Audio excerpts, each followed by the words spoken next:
Hi friends, my name is Navneet and welcome to Fateh Educom. आज की video उन students के लिए है जो ईपीएफओ के एग्ज़ाम की प्रिपरेशन कर रहे हैं और उनको सोशल सिक्योरिटी का जो पार्ट है उसमें काफ़ी दिक्कत आ रही है।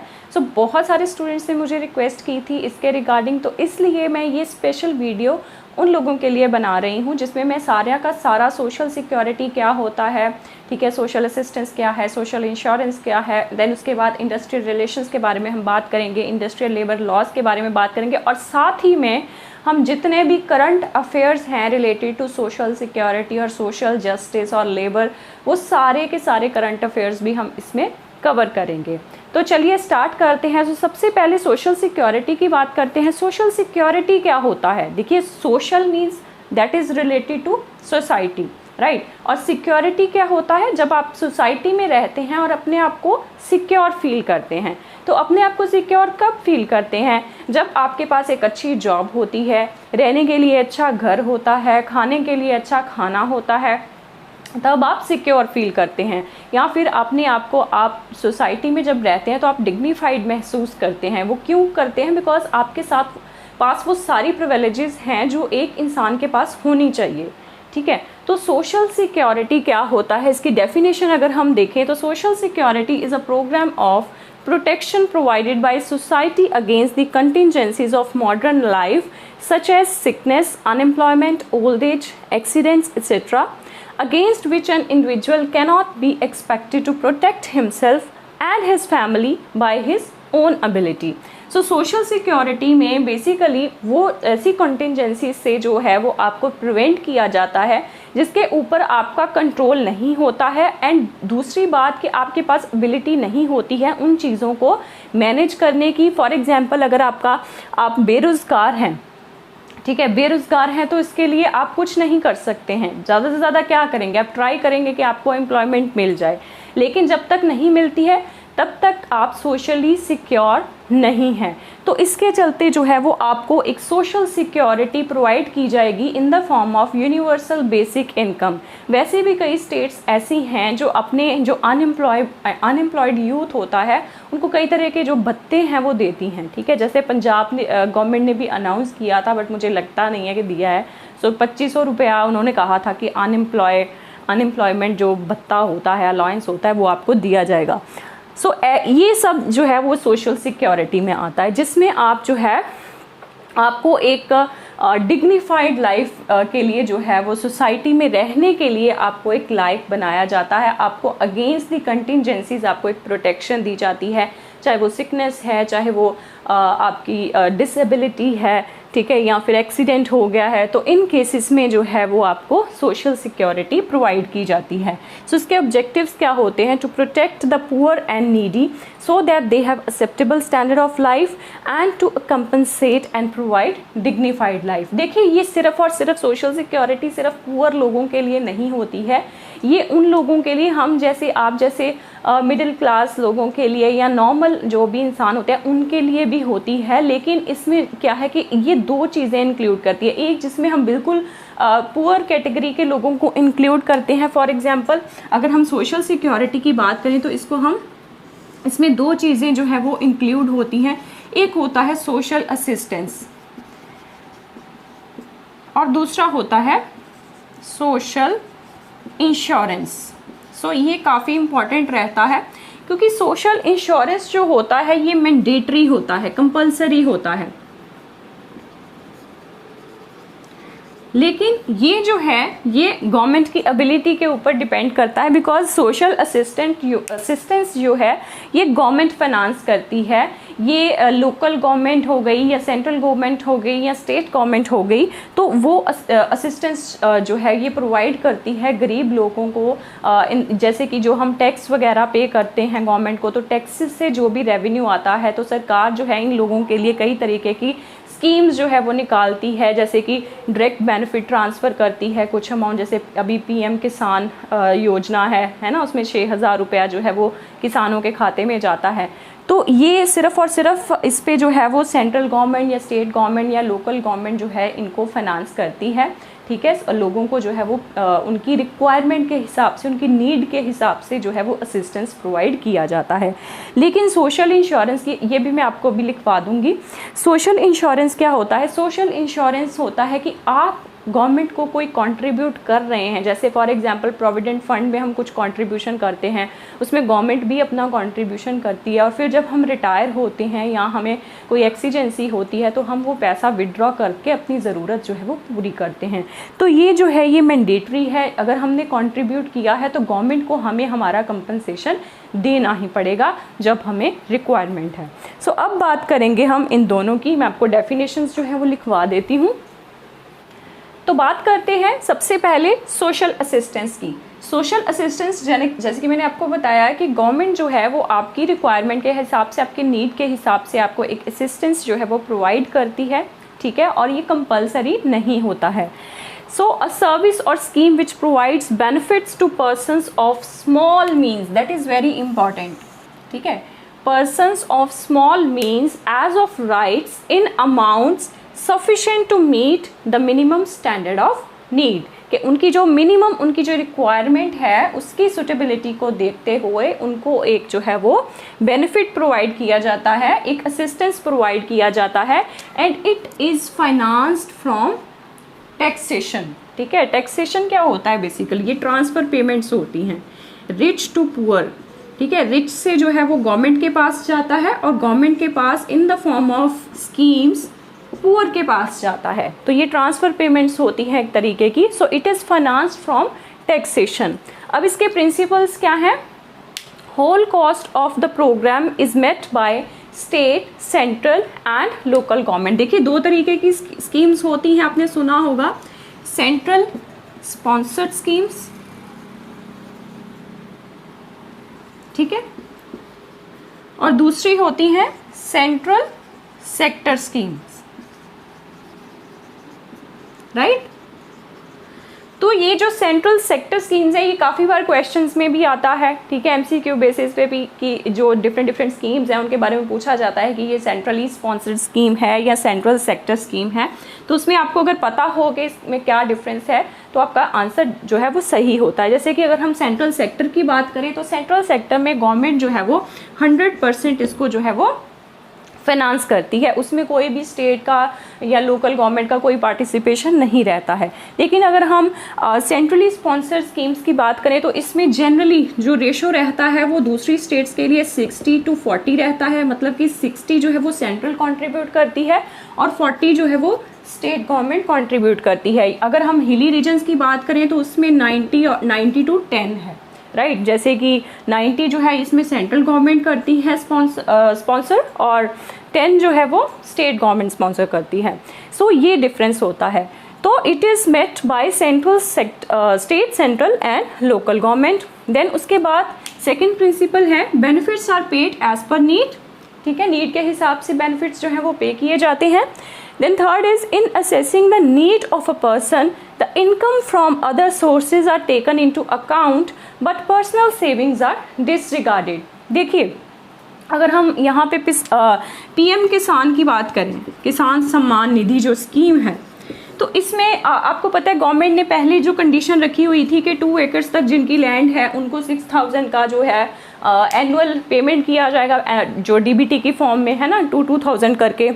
तो ये अब 2 एकड़ से इन्होंने बढ़ा के जो है वो कर दी है कि कोई भी मतलब किसान जो है इसके लिए एलिजिबल है, लेकिन सुटेबल जो है कुछ कंडीशंस लगा दी गई हैं कि जैसे कोई गवर्नमेंट जॉब में नहीं होना चाहिए, कोई किसी के पास ऑफिस ऑफ प्रॉफिट नहीं होना चाहिए, तो ऐसी चीज़ें, राइट। सो इसमें क्या है, इसमें सिर्फ और सिर्फ बाकी जो इनकम्स हैं, जैसे कि यहाँ पे अगर हम बात करें कि उसके पास कितनी ज़मीन है, वो चीज़ें देखी जाती हैं, लेकिन उसकी पर्सनल सेविंग्स क्या है इसको डिसरिगार्ड किया जाता है, उनको कंसिडर नहीं किया जाता है। So in assessing the need of a person the income from other sources are taken into account but personal savings are disregarded, right.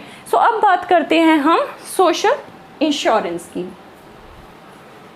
तो चलिए अब देखते हैं सोशल इंश्योरेंस। तो सोशल असिस्टेंस जिसमें हमने किया था कि गवर्नमेंट जो है वो एक असिस्टेंस प्रोवाइड करती है, ठीक है, जो नीडी होते हैं स्पेशली उनको, राइट।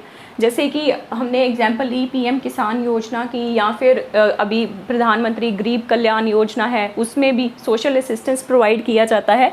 लेकिन अगर हम सोशल इंश्योरेंस की बात करें तो इसमें जो सबसे इम्पॉर्टेंट एलिमेंट है वो ये है कि इसमें आपका एक लीगल राइट है। लीगल राइट क्यों है?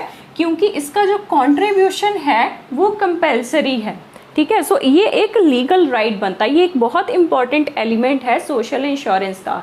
इसके साथ साथ इसमें जो है, इसमें गवर्नमेंट की स्पॉन्सरशिप भी होती है, right, in the form of finance अगर हम बात करें, क्योंकि गवर्नमेंट भी कंट्रीब्यूट करती है अगर गवर्नमेंट एम्प्लॉयर है तो, राइट। सो सोशल इंश्योरेंस क्या है? It is giving in return for contribution, means कि कुछ कॉन्ट्रीब्यूशन आप करते हो तो उसके रिटर्न में आपको क्या मिलता है? Benefits up to a level as per the right of an individual whether the person needs the amount और नॉट, कि आपको बेनिफिट्स जो है वो मिलने ही मिलने हैं, ठीक है। जो भी आपका राइट बनता है उसके अकॉर्डिंगली, चाहे वो आपको बेनिफिट्स चाहे वो आपको बेनिफिट्स नहीं चाहिए, लेकिन वो आपको मिलेंगे ही मिलेंगे। सो ये एक लीगल राइट आपका बनता है because it is compulsory in nature. आप कंट्रीब्यूट करते हो, आपने पैसा दिया है सरकार को, और सरकार का जो है वो फर्ज बनता है कि वो आपको इन रिटर्न ये बेनिफिट्स जो है वो प्रोवाइड करे, चाहे वो मेडिकल बेनिफिट्स, हेल्थ बेनिफिट्स हैं, चाहे वो आपके बच्चों की एजुकेशन रिलेटेड हैं, चाहे वो सिकनेस बेनिफिट्स हैं, चाहे वो एक्सीडेंटल रिलेटेड है, आपकी डिसेबिलिटी के रिलेटेड है, ठीक है, मैटरनिटी बेनिफिट्स हैं, तो वो आपको मिलने ही मिलने हैं। सो इसके क्या प्रिंसिपल्स हैं? It is financed by contribution shared by employer and employees. Employer कौन होता है? जो आपको काम देता है। यहाँ पे गवर्नमेंट भी हो सकती है या कोई प्राइवेट ऑर्गेनाइजेशन भी हो सकती है, और एम्प्लॉयज़ कौन होते हैं? जो काम करते हैं, हमारे आपके जैसे लोग। सो it is financed by contribution shared by employer and employees. Next is participation is compulsory in nature, right? Then third is contributions are accumulated in special funds out of which benefits are paid. तो ये क्या है? जैसे कि EPF होता है, ठीक है, एम्प्लॉय प्रोविडेंट फंड, तो इसमें वो सारा कंट्रीब्यूशन जो है वो इकट्ठा होता है। देन उसके बाद surplus funds which are not use to pay benefits. अब हर साल तो हर एक एम्प्लॉय जो है वो एक डिफरेंट डेट पे जो है वो रिटायर होता है, या डिफरेंट डेट पे वो अपना पीएफ विड्रॉ करता है। तो ऐसे में जो सरप्लस फंड्स होते हैं which are not use to pay benefits are invested to earn future income, right. तो जैसे कि मान लो कि किसी बंदे ने कोई भी बेनिफिट नहीं लिया है, तो उसमें क्या होगा कि उसके बाद सरकार के पास सरप्लस पैसा जो है वो इकट्ठा हो जाएगा। तो सरकार क्या करेगी? सरकार उसको खाली नहीं रहने देगी, सरकार उसका इन्वेस्टमेंट करेगी, उसको कैपिटल में इन्वेस्ट कर सकती है, उसको स्टॉक मार्केट में लिस्ट कर सकती है, और इनकम जो है वो अर्न कर सकती है। Then next is the right to benefit. The right to benefit is secured by contribution and not by test of needs or means, ठीक है, कि आपका जो राइट टू बेनिफिट है वो आपका कंट्रीब्यूशन बेसिस पे सिक्योर है, ना कि आपकी ज़रूरत के हिसाब से। The next is contribution rates are in accordance to earnings of a person. तो ये भी सरकार ने जो है वो अर्निंग्स के हिसाब से आपका कंट्रीब्यूशन रेट्स जो है वो डिटर्मिन किया होता है। सो इसके बाद हम करते हैं कौन कौन से मेन प्रोग्राम्स हैं जो सोशल सिक्योरिटी को कवर करते हैं, तो चलिए वो भी देख लेते हैं। तो फ्रेंड्स, अब बात करते हैं सोशल सिक्योरिटी के दो मेजर प्लान्स के बारे में जो इंडिया में हैं। So if you talk about the two major plans of social security in India, तो हम इसको दो हिस्सों में बोल सकते हैं। सबसे पहला जो है that is employ provident fund organisation, ठीक है, एम्प्लॉय प्रोविडेंट फंड ऑर्गेनाइजेशन, जिसके बारे में हम बात करते हैं सोशल इंश्योरेंस में, ठीक है। देन उसके बाद एक आता है एम्प्लॉय स्टेट इंश्योरेंस कॉरपोरेशन। देखा जाए तो ये भी एक तरह की इंश्योरेंस प्रोवाइड करता है, लेकिन ये प्रोवाइड करता है सिर्फ उन लोगों को जो एक कंट्रीब्यूशन जो है वो देते हैं इस फंड में, right. For example EPFO runs a pension scheme. अब इसमें क्या है? पेंशन स्कीम्स चलती हैं, इंश्योरेंस स्कीम्स चलती हैं, और इसमें जो भी बंदा इसमें कंट्रीब्यूट करता है तो उसका बेनिफिट उस बंदे को या उसकी फैमिली को मिलता है in case of old age, disability and support in case the primary breadwinner dies. तो इस केसेस में जो है वो ईपीएफओ जो है उन लोगों को बेनिफिट प्रोवाइड करता है जो ईपीएफओ के अंडर वेरियस स्कीम्स में इन्वेस्ट करते हैं, चाहे वो पेंशन स्कीम्स हैं, चाहे वो इंश्योरेंस स्कीम्स हैं। देन उसके बाद अगर हम बात करें एम्प्लॉय स्टेट इंश्योरेंस कॉरपोरेशन की, इसका जो एक्ट है इसको भी हम डिटेल में स्टडी करेंगे। सो इस एक्ट के अंडर बहुत सारा आप देखोगे कि काफ़ी एम्प्लॉयज़ जो हैं डिफरेंट कैटेगरीज़ के जो एम्प्लॉयज़ हैं उनको कई तरीके के हेल्थ केयर बेनिफिट्स, कई तरीके के और बेनिफिट्स जो हैं वो मिलते हैं। इनिशियली ये जो एम्प्लॉय स्टेट इंश्योरेंस कॉरपोरेशन था, इसके अंडर जो एक्ट था उसमें कुछ लो अर्निंग एम्प्लॉयज़ को ही जो था वो बेनिफिट दिया गया था, लेकिन धीरे धीरे जैसे फैक्ट्री वर्कर्स वगैरह होते हैं, लेकिन ग्रेजुअली इसको जो था वो एक्सटेंड किया गया to cover a greater part of the population. For example जैसे हॉस्पिटल्स में भी जो लोग काम करते हैं या फिर जो एजुकेशनल इंस्टीट्यूशंस में भी जो लोग काम करते हैं, तो उनको भी इसके अंडर जो था वो कवर किया गया। तो ये आप जो है इसको लिख सकते हैं। तो चलिए अब बात करते हैं कुछ लेबर लॉज की, कुछ सोशल सिक्योरिटी लॉज की। जी हाँ, सबसे पहला जो सबसे इम्पॉर्टेंट है, देखिए इसमें हम सिर्फ वही लेबर लॉज को डिस्कस करेंगे जो आपके एग्जामिनेशन पॉइंट ऑफ व्यू से इम्पॉर्टेंट है। जैसे जो सबसे जो रीसेंट वाला है वो है ये कोड ऑन वेजेस बिल 2019 में जो ड्राफ्ट होके आया है, इसमें कुछ अमेंडमेंट्स भी आई हैं रिसेंटली, वो भी हम इसमें डिस्कस करेंगे। इसमें जो इम्पॉर्टेंट है आपके एग्जामिनेशन पॉइंट ऑफ व्यू से वही लेबर लॉज हम डिस्कस करेंगे, जैसे कि जो सोशल सिक्योरिटी के अंडर आते हैं, जैसे एम्प्लॉय स्टेट इंश्योरेंस हो गया, ईपीएफओ हो गया, ठीक है। देन मैटरनिटी बेनिफिट एक्ट हो गया। वही सारे जो हैं वो हम डिस्कस करेंगे। सबसे पहले जो है वो है code on wages bill. Code on wages bill जो है ये ministry of labour and employment ने इंट्रोड्यूस किया था, दैट इज़ वेरी इंपॉर्टेंट, ठीक है। देन उसके बाद इसका जो मेन पर्पस है that is it seeks to regulate wages and bonus payments in all employments where any industry trade business is carried on. जहाँ पे भी कोई भी इंडस्ट्री है या ट्रेड है या बिजनेस है या मैन्युफैक्चरिंग जो है वो कैरिड आउट हो रही है, वहाँ पे ये एक्ट जो है वो इम्प्लीमेंट होगा, राइट। अब इससे पहले, इस एक्ट से पहले जो था वो डिफरेंट एक्ट्स थे। अगर हम बोनस की बात करें, पेमेंट ऑफ बोनस, उसके लिए अलग से एक्ट था, वेजेस के लिए अलग से एक्ट था, ठीक है। तो रेम्यूनरेशन के लिए अलग से एक्ट था। तो उसमें जो था वो बहुत ही ज़्यादा कन्फ्यूजन्स थी, बिकॉज हर एक एक्ट की डिफरेंट प्रोविजंस थी, राइट। देन उसके अलावा ये भी था कि जो अगर हम इनकम की बात करें या वेजेस की बात करें तो उसमें भी काफ़ी ज़्यादा डिस्पैरिटी थी। अगर हम women at par with man उनकी बात करें या डिफरेंट स्टेट्स की ही बात करें, लेकिन वो सारी चीज़ों को इस एक्ट के ज़रिए जो है रिमूव करने की कोशिश की गई है। और इसमें जो है इस कोड ऑन वेजेस बिल में ये 4 एक्ट्स जो हैं, ठीक है, रिप्लेस कर दिए गए हैं, या हम कह सकते हैं इनको सबस्यूम कर दिया गया है कोड ऑन वेजेस बिल के अंडर। तो ये कौन कौन से हैं? पहला है पेमेंट ऑफ वेजेस एक्ट 1936, दूसरा है मिनिमम वेजेस एक्ट 1948, ठीक है, देखा जाए तो ये भी वेजेस से रिलेटेड है, ये भी वेजेस से रिलेटेड है। तीसरा है पेमेंट ऑफ बोनस एक्ट 1965, ये बोनस के रिगार्डिंग है। अब अगर आप देखोगे इस कोड ऑन वेजेस बिल की जब हम प्रोविजंस डिस्कस करेंगे तो आप उसमें देखोगे कि वेजेस का भी इस लोगों ने डिस्कस किया है। सेंट्रल गवर्नमेंट ने एक फ्लोर वेज जो है वो डिफाइन कर दिया है।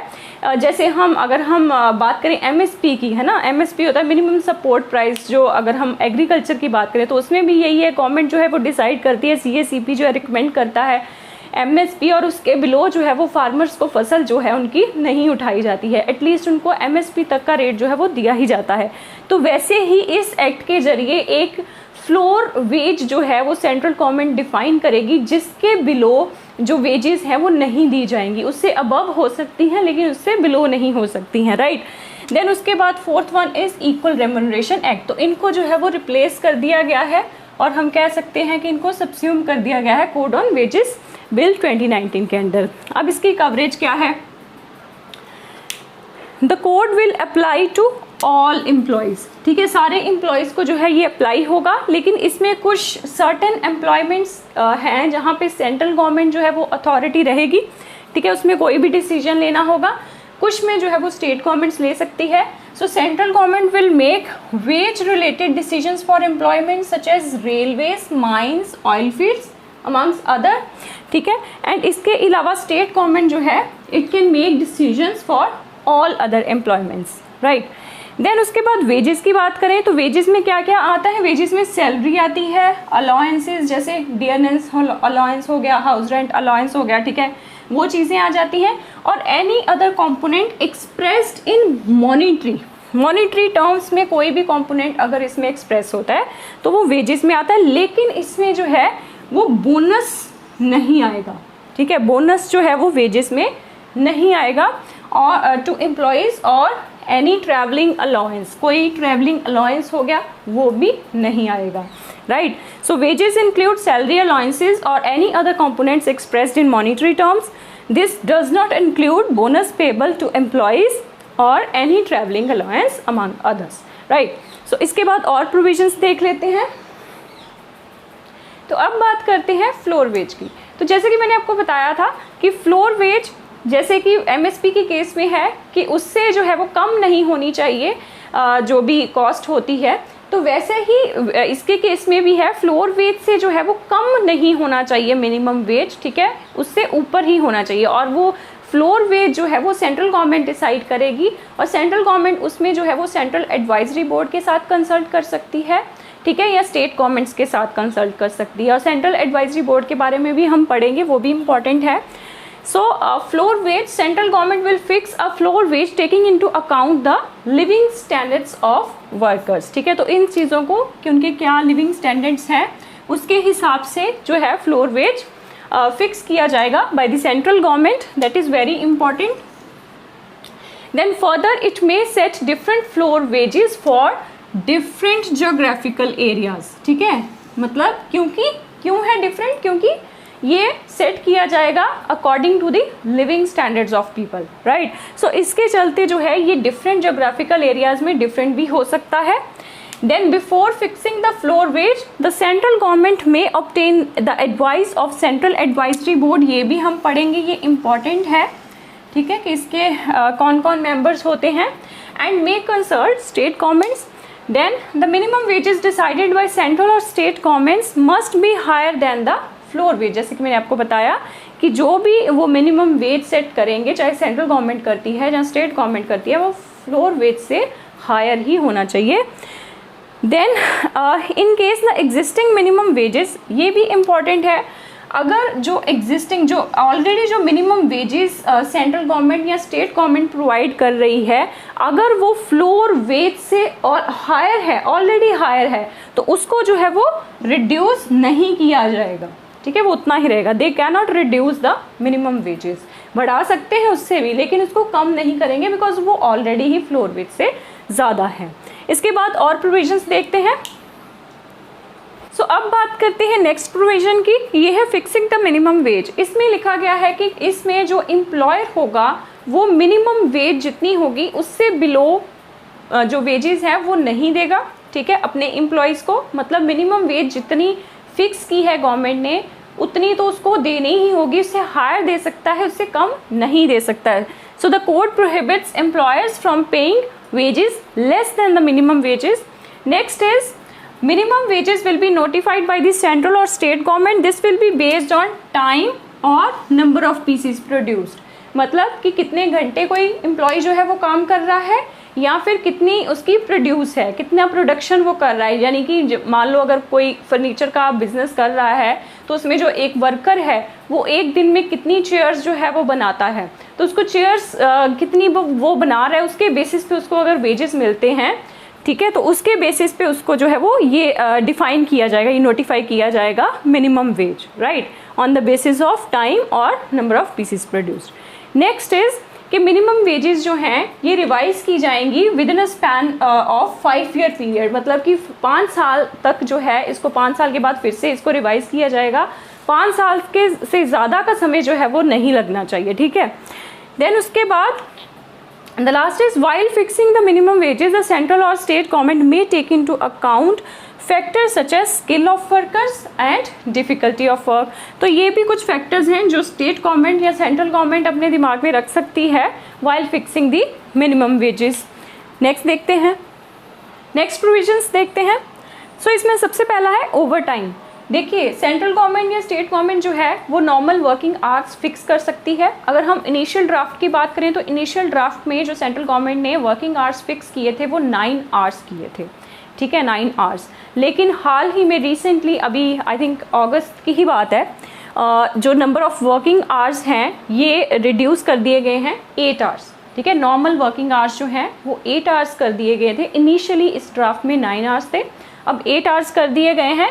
सो इन केस एम्प्लॉय जो है वो नॉर्मल वर्किंग आवर्स के बियॉन्ड काम करता है तो उसको जो है वो ओवर टाइम जो है वो उसके ओवर टाइम के पैसे मिलेंगे, ठीक है। और वो जो पैसे होंगे वो वेज जो उसको मिलेगी वो नॉर्मल वर्किंग आवर में जो नॉर्मल उसको रेट्स मिलते हैं उससे एटलीस्ट ट्वाइस होनी चाहिए। अगर उसको 1000 रुपये मिलते हैं तो उसको 2000 मिलेंगे।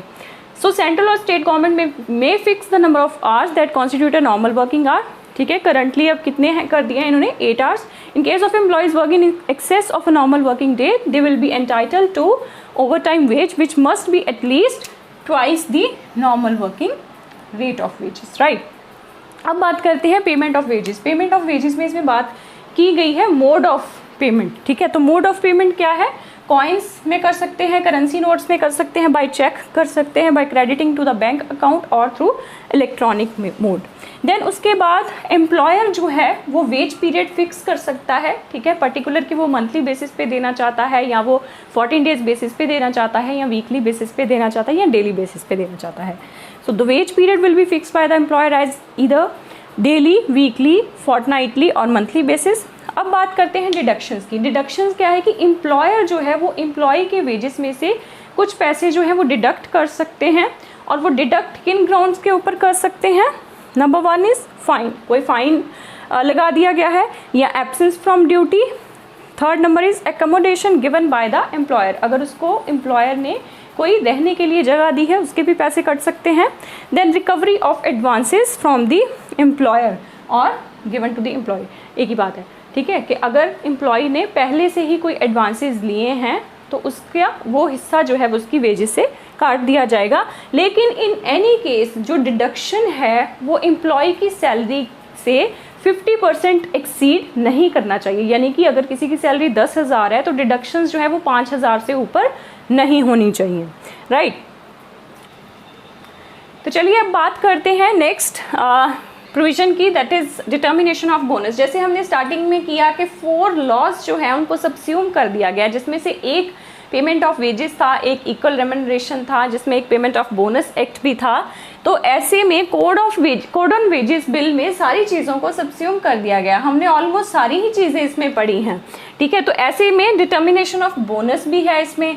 बोनस क्या है, बोनस गवर्नमेंट, सेंट्रल गवर्नमेंट और स्टेट गवर्नमेंट इसको नोटिफाई करेगी और ये बोनस कितना होगा, 8.33% ऑफ द एम्प्लॉयज वेजेस, ठीक है। एम्प्लॉय की वेज का या तो 8.33% होगा या फिर ₹100 which ever is higher.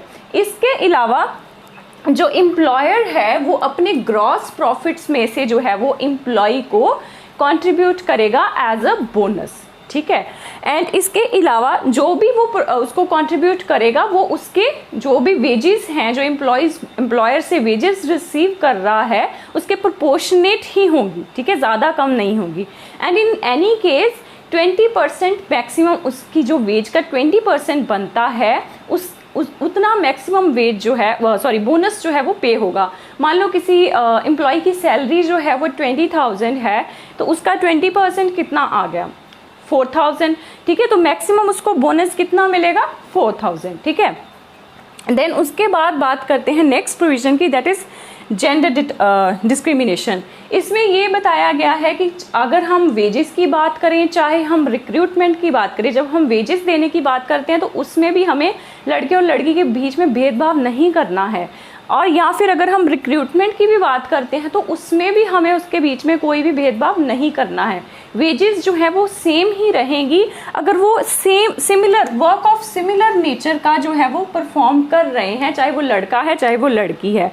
Similar nature का मतलब यहाँ पे ये है कि जो काम में एक ही तरह का स्किल जो है लग रहा है और उसको लड़का भी कर रहा है लड़की भी कर रही है, एक ही तरह का काम है, एक ही तरह के उसमें एक्सपीरियंस चाहिए, एक ही तरह की रिस्पॉन्सिबिलिटी है, तो उसमें फिर वेजेस में या रिक्रूटमेंट में किसी भी चीज़ का भेदभाव जो है वो नहीं होना चाहिए, ठीक है। So the code prohibits gender discrimination in matters related to wages and recruitment of employees for the same work और work of similar nature. So ये आप लिख सकते हैं। सो यहाँ पे ये इंपॉर्टेंट है पॉइंट कि मैक्सिमम बोनस जो है वो 20% होगा ऑफिस एनुअल वेजेस, और यहाँ पे ये इंपॉर्टेंट है पॉइंट, राइट। सो ये आप लिख लीजिए। चलिए नेक्स्ट प्रोविजन देखते हैं इसकी। चलिए अब एडवाइजरी बोर्ड्स का कॉन्स्टिट्यूशन देख लेते हैं। एडवाइजरी बोर्ड्स जो हैं state and central and state government जो हैं वो कॉन्स्टिट्यूट करेंगी। सेंट्रल एडवाइजरी बोर्ड जो है वो सेंट्रल गवर्नमेंट कॉन्स्टिट्यूट करेगी, state advisory board state government constitute करेगी। तो सेंट्रल एडवाइजरी बोर्ड में कौन कौन मेंबर होंगे? एम्प्लॉयर्स होंगे and equal number of employees होंगे। जितने एम्प्लॉयर होंगे उतने ही एम्प्लॉयज़ होंगे। उसके साथ कुछ इंडिपेंडेंट पर्सन्स होंगे और 5 रिप्रेजेंटेटिव्स होंगे स्टेट गवर्नमेंट से, ठीक है। देन उसके बाद अगर हम स्टेट गवर्नमेंट की बात करें, स्टेट एडवाइजरी बोर्ड की बात करें, तो इसमें एम्प्लॉयर होंगे, एम्प्लॉयज़ होंगे और इंडिपेंडेंट पर्सन्स होंगे। उतने ही एम्प्लॉयर्स उतनी ही एम्प्लॉयज़ होंगे और साथ में इंडिपेंडेंट पर्सन्स होंगे। इसके साथ साथ 1/3 ऑफ द टोटल मेंबर्स, चाहे वो सेंट्रल एडवाइजरी बोर्ड की बात करें या स्टेट एडवाइजरी बोर्ड की बात करें, तो वो वुमेन होनी चाहिए। सिमिलरली सेंट्रल के लिए भी और स्टेट के लिए, दोनों के लिए। एंड इसके अलावा इसका काम क्या होगा? बोर्ड जो है वो रिस्पेक्टिव गवर्नमेंट्स को, सेंट्रल गवर्नमेंट को या स्टेट गवर्नमेंट को वो कुछ जो इश्यूज हैं, मतलब जैसे कि फिक्सेशन ऑफ मिनिमम वेजेस जो है वो कितनी होनी चाहिए, जैसे कि इसका नॉर्मल जो स्टैंडर्ड बताया गया है रोटी कपड़ा और मकान के बेसिस पे ऊपर, है ना, रोटी कपड़ा और मकान। तो रोटी जो है इसमें 2700 कैलोरीज की बात की गई है, ठीक है। कपड़ा जो है 66 मीटर्स ऑन एनुअल बेसिस पे, और मकान जो है इसका हाउस रेंट इसमें है कि 10% of expenditure on food and clothing, मतलब रोटी और कपड़ा के ऊपर जितना एक्सपेंडिचर होगा उसका 10% जो है वो मकान के ऊपर जो है इतना खर्चा। तो ये कुछ नॉर्म्स जो हैं ये सेट किए गए हैं। 2700 कैलोरी फूड, और ये कपड़े के लिए 66 मीटर, और मकान के लिए 10% ऑफ दिस एक्सपेंडिचर, ठीक है। तो ये जो है इसके लिए इन सब चीज़ों को ध्यान में रखते हुए जो है वो गवर्नमेंट मिनिमम वेजेस फिक्स करेगी, और इसमें जो है वो central advisory board central government को सजेशंस देंगे, और जो स्टेट एडवाइजरी बोर्ड है वो स्टेट्स को रिकमेंडेशंस देंगे। देन उसके बाद इसके अलावा increasing employment opportunities for women, ठीक है। तो ये भी एक इशू है जिसके ऊपर वो सजेस्ट कर सकते हैं। देन इसके अलावा जो लास्ट इसकी प्रोविज़न है वो है ऑफेंसेस। अगर कोई भी एम्प्लॉयर जो है इसकी प्रोविजंस को कॉन्ट्रावीन करता है, ठीक है, या फिर मिनिमम वेजेस नहीं देता है, उससे कम देता है, तो उसके लिए मैक्सिमम जो इम्प्रिजनमेंट है वो है 3 मंथ्स की, but along with fine of ₹1 lakh, ठीक है। तो ये जो है ये है आपका कोड ऑन वेजेस बिल। इसके बाद नेक्स्ट वीडियोस में हम डिस्कस करेंगे जो बाकी के एक्ट्स रह गए हैं, ठीक है, 4 एक्ट्स उसमें हम डिस्कस करेंगे। एंड उसके बाद एक और वीडियो होगी जिसमें मैं आपको स्कीम्स बताऊंगी जो अनऑर्गेनाइज्ड सेक्टर के लिए होंगी, right. So that was all for today. Thank you very much.